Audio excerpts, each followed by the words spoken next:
As you might know, mothers can get a little worried when their kid goes off somewhere with just their father. Well, the summer after my freshman year, my dad decides to take me up on a father-son trip, just the two of us and his business partner, to Alaska.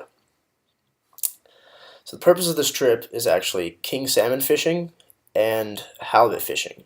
However, we decided to go a little early, a couple days early, so that we can go hiking and enjoy the sights of the beautiful Alaska summertime.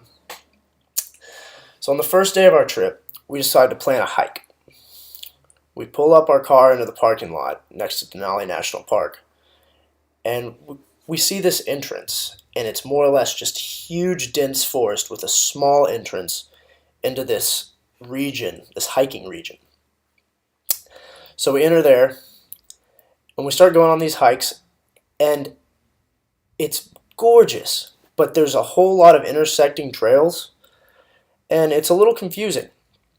But we continue on for about 30 minutes, and the older guys are huffing and puffing and getting a little tired, and I'm getting a little bored having to stay back with them. So I told them, hey, I'm going to go on ahead and go on a little jog on these trails. And my dad tells me not to, and I don't listen and act like an idiot and go on this jog.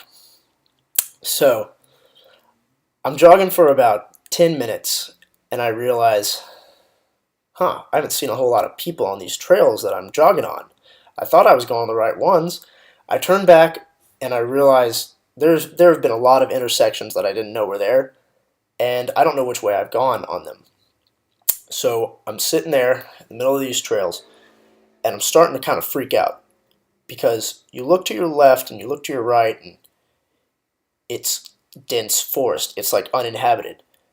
And then I'm looking around and I'm starting to see moose droppings. And this is the moose mating season. And the bull moose during this time, if they get a hold of you, they can just trample you, maul you. It is not fun. So I'm starting to freak out a little bit.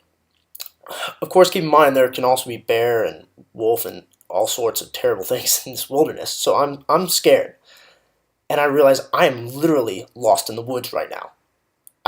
I have a cell phone, but I have zero service, and I have no way of knowing which way is out. So I keep going a little bit, and I start to hear some voices. And fortunately, I see some people, and they tell me, oh, the way out, keep going the way you're going. And I'm thinking, oh, are you sure? Well, fine, I'll trust these people. So I keep going, and at this point, I'm really starting to freak out because they're the last people I've seen for 5 minutes, and I keep going about 5 more minutes, and I still don't see any more people. I'm about to hyperventilate now in the middle of the woods. I have very little survival techniques except for athleticism and a lot of get that does. And I realize, wait, maybe if I just keep going on this one path as fast as I can, I'll find some sort of civilization. So I start sprinting down this trail. I end up finally finding the way out because I sprinted down this trail, and I see my dad, and he is so pissed off with me and just tells me, listen, next time you don't do what I tell you, you're going to end up dead in the woods or something like that. And I realized he's right. I mean, this Alaska wilderness is huge, and if I don't pay attention, follow instructions, I could die.